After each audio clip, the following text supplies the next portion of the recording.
डाकू आनंद के आवेश में अपनी सुध बुध खो बैठा और मूर्छित होकर धरती पर गिर पड़ा। कुछ ही क्षणों में उसकी बेहोशी दूर हो गई। आंखें खुली, वह उठकर खड़ा हो गया। देखा तो पास ही जंगल में एक दिव्य शीतल प्रकाश चारों ओर फैल रहा है। उस मनोहर प्रकाश में दो भुवन मनमोहक बालक अपने अंग की अलौकिक छटा बिखेर रहे हैं। गांव में और ग्वाल बाल उनके आगे आगे कुछ दूर निकल गए हैं। डाकू ने उन्हें देखा, अभी पुकार भी नहीं पाया था कि मन मुग्ध हो गया। आहा, कैसे सुंदर चेहरे हैं इनके। आंखों से तो अमृत की वर्षा हो रही है और इनके तो अंग अंग बहुत बहुमूल्य आभूषणों से भरे हैं। हाय हाय, इतने नन्हे नन्हे सुकुमार शिशुओं को माँ बाप ने गांव में चराने के लिए कैसे भेजा। ओह, मेरा तो जी भर आता है। मन चाहता है इन्हें देखता ही रहूं। इनके गहने उतारने की बात कैसी। इन्हें तो और भी सजाना चाहिए। नहीं, मैं इनके गहने नहीं छीनूंगा। ना ना, गहने नहीं छीनूंगा। तो फिर आया ही क्यों। ठीक है, मैं गहने छीन लूंगा, परंतु इन्हें मारूंगा नहीं। बाबा रे बाबा, मुझसे एक काम ना होगा। धत तेरे की, यह मोह छो कैसा। मैं डाकू हूं, डाकू। मैं और दया। बस बस, मैं अभी गहने छीन लेता हूं। यह कहते कहते डाकू भगत श्री कृष्ण और बलराम की ओर दौड़ा। भगवान श्री कृष्ण और बलराम के पास पहुंचकर उनका स्वरूप देखते ही डाकू भगत की चेतना एक बार फिर लुप्त हो गई। पैर लड़खड़ाए और वह गिर पड़ा। फिर उठा। कुछ देर टकटकी लगाए देखता रहा। आंखें आंसुओं से भर आईं। फिर नामालूम क्या सोचा, हाथ में लाठी लेकर उनके सामने गया और बोला, खड़े हो जाओ, सारे गहने निकाल कर मुझे दे दो। श्री कृष्ण ने कहा, हम अपने गहने तुम्हें क्यों दें। डाकू बोला, दोगे नहीं, मेरी लाठी की ओर देखो। श्री कृष्ण ने कहा, लाठी से क्या होगा। डाकू फिर बोला, अच्छा, क्या होगा। गहना ना देने पर तुम्हारा सिर तोड़ डालूंगा, और क्या होगा। श्री कृष्ण बोले, नहीं, हम लोग गहने नहीं देंगे। डाकू बोला, अभी अभी मैं कान पकड़ के ऐठूंगा और सारे गहने छीन छीन कर तुम्हारे नदी में फेंक दूंगा। श्री कृष्ण जोर से बोले, बाप रे बाप, ओ बाबा, ओ बाबा। डाकू ने झटपट अपने हाथ से श्री कृष्ण का मुंह दबाना चाहा, परंतु स्पर्श करते ही उसके सारे शरीर में बिजली दौड़ गई। वह अचेतन होकर धड़ाम से धरती पर गिर पड़ा। कुछ क्षणों के बाद जब चेत हुआ, तब वह श्री कृष्ण से बोला, अरे, तुम दोनों कौन हो। मैं ज्यों जो तुम दोनों को देखता हूं, त्यों त्यों तुम मुझे और सुंदर और मधुर और मनोहर क्यों दिख रहे हो। मेरी आंखों की पलकें झपकनी बंद हो गई। हाय हाय, मुझे रोना क्यों आ रहा है। मेरे शरीर के सब रोए क्यों खड़े हो गए हैं। जान गया, जान गया, तुम दोनों देवता हो, मनुष्य नहीं हो। श्री कृष्ण मुस्कुराकर बोले, नहीं, हम मनुष्य हैं। हम ग्वाल बाल हैं। हम ब्रज के राजा नंद बाबा के लड़के हैं। डाकू बोला, आहा, कैसी मुस्कान है। जाओ जाओ, तुम लोग गांव में चराओ। मैं अब गहने नहीं चाहता। मेरी आशा दुराशा, मेरी चाह आह सब मिट गई। हाँ, मैं चाहता हूं कि तुम दोनों के सुरंग अंगों में अपने हाथों से और भी गहने पहनाऊं। जाओ जाओ। हाँ, एक बार अपने दोनों लाल लाल चरण कमलों को तो मेरे सिर पर रख दो। हाँ हाँ, जरा हाथ तो इधर करो। मैं एक बार तुम्हारी सी नग्न हथेलियों का चुंबन करके अपने प्राणों को तृप्त कर लूं। ओह, तुम्हारा स्पर्श कितना शीतल, कितना मधुर। धन्य धन्य, तुम्हारे मधुर स्पर्श से हृदय की ज्वाला शांत हो रही है। आशा अभिलाषा मिट गई। जाओ। हाँ हाँ, अब तुम जाओ, मेरी भूख प्यास मिट गई। अब कहीं जाने की इच्छा नहीं होती। मैं यहीं रहूंगा। तुम दोनों रोज इसी रास्ते से जाओगे ना। एक बार, केवल एक क्षण के लिए, प्रतिदिन। हाँ, प्रतिदिन मुझे दर्शन देते रहना। देखो, भूलना नहीं, किसी दिन नहीं आओगे, दर्शन नहीं दोगे तो याद रखो मेरे प्राण छटपटाकर छूट ही जाएंगे। श्री कृष्ण बोले, अब तुम हम लोगों को मारोगे तो नहीं, गहने तो नहीं छीन लोगे? हाँ, ऐसी प्रतिज्ञा करो तो हम लोग प्रतिदिन आ सकते हैं। डाकू बोला, प्रतिज्ञा? 100 बार प्रतिज्ञा? अरे भगवान की शपथ, तुम लोगों को मैं कभी नहीं मारूंगा। तुम्हें मार सकता हो ऐसा कोई है जगत में? तुम्हें तो देखते ही सारी शक्ति गायब हो जाती है, मन ही हाथ से निकल जाता है। फिर कौन मारे और कैसे मारे? अच्छा, तुम लोग जाओ। श्री कृष्ण ने कहा, यदि तुम्हें हम लोग गहना दें तो लोगे?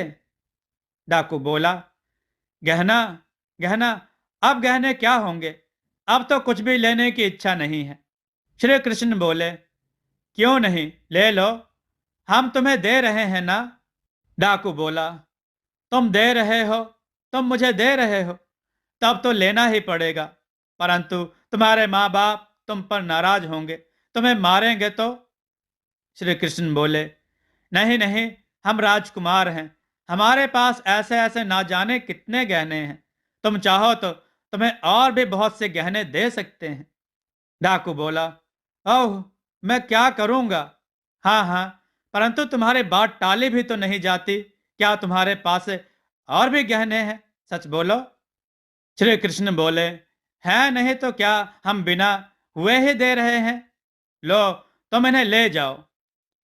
भगवान श्री कृष्ण अपने शरीर पर से गहने उतार कर देने लगे। डाकू ने कहा, देखो भाई, यदि तुम देना ही चाहते हो तो मेरा यह दुपट्टा ले लो और इसमें अपने हाथों से बांध दो। किंतु देख लो लाला, यदि तुम मेरी इच्छा जानकर बिना मन के दे रहे हो तो मुझे गहने नहीं चाहिए।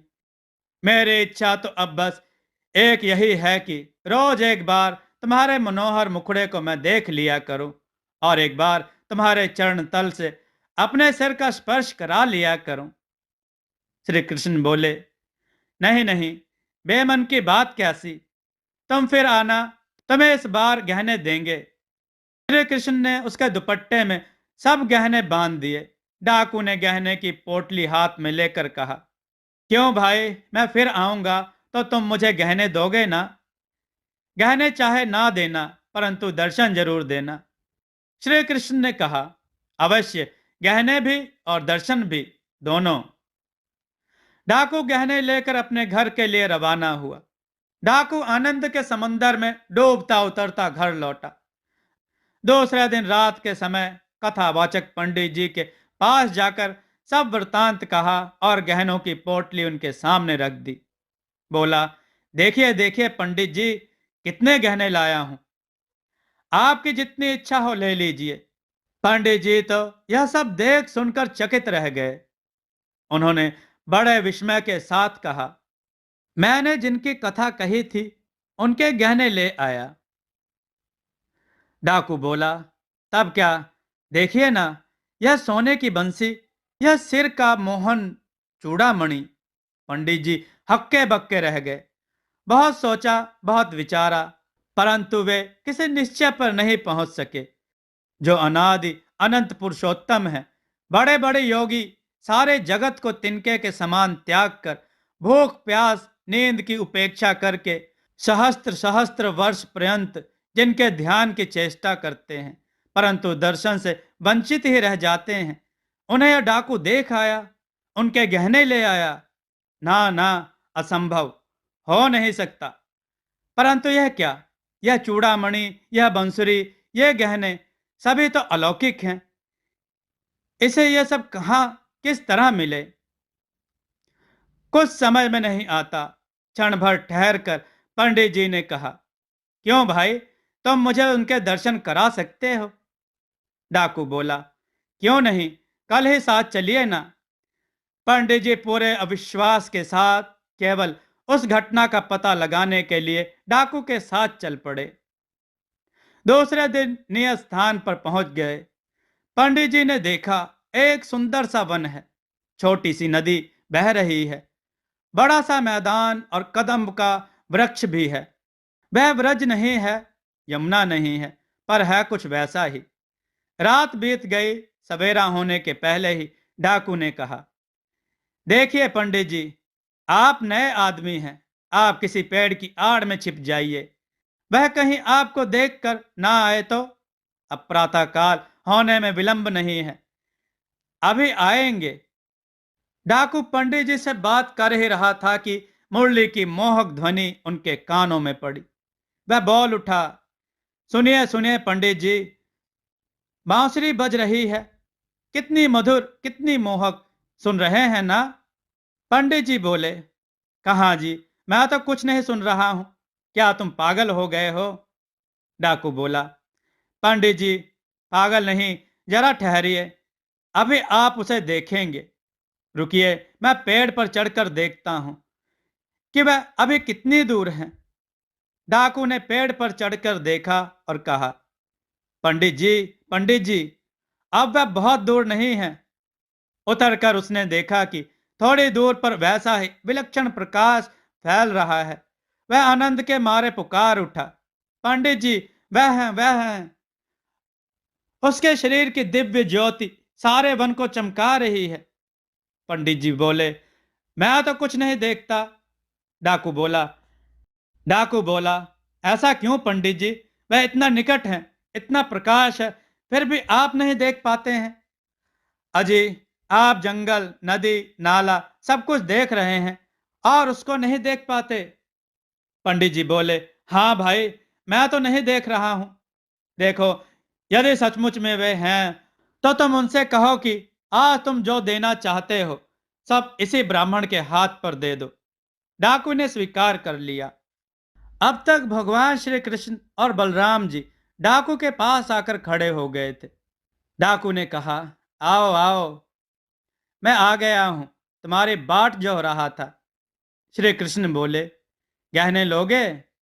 डाकू बोला, नहीं भाई, मैं गहने नहीं लूंगा। जो तुमने दिए थे वे भी तुम्हें देने के लिए लौटा लाया हूं। तुम अपना सब ले लो, लेकिन भैया, ये पंडित जी मेरी बात पर विश्वास नहीं कर रहे हैं। विश्वास कराने के लिए ही मैं इन्हें साथ लाया हूं। मैं तुम्हारी बंसी ध्वनि सुनता हूं, तुम्हारी अंग कांति से चमकते हुए वन को देखता हूं, तुम्हारे साथ बातचीत करता हूं, परंतु पंडित जी यह सब कुछ देख सुन नहीं रहे हैं। यदि तुम इन्हें नहीं दिखोगे तो ये मेरी बात पर विश्वास नहीं करेंगे। श्री कृष्ण बोले, अरे भैया, अब ये मेरे दर्शन के अधिकारी नहीं हैं। बूढ़े, विद्वान अथवा पंडित हैं तो क्या हुआ? डाकू बोला, नहीं भाई, मैं बलिहारी जाऊं तुम पर, उनके लिए जो कहो वही कर दूं, परंतु एक बार इन्हें अपनी बाकी झांकी जरूर दिखाओ। श्री कृष्ण ने हंसकर कहा, अच्छी बात है, तुम मुझे और पंडित जी को एक साथ स्पर्श करो। डाकू के ऐसा करते ही पंडित जी की दृष्टि दिव्य हो गई। उन्होंने मुरली मनोहर पीताम्बरधारी श्याम सुंदर की बांकी झांकी के दर्शन किए। फिर तो दोनों निहाल होकर भगवान के चरणों में गिर पड़े। बोलिए श्री कृष्ण भगवान की जय।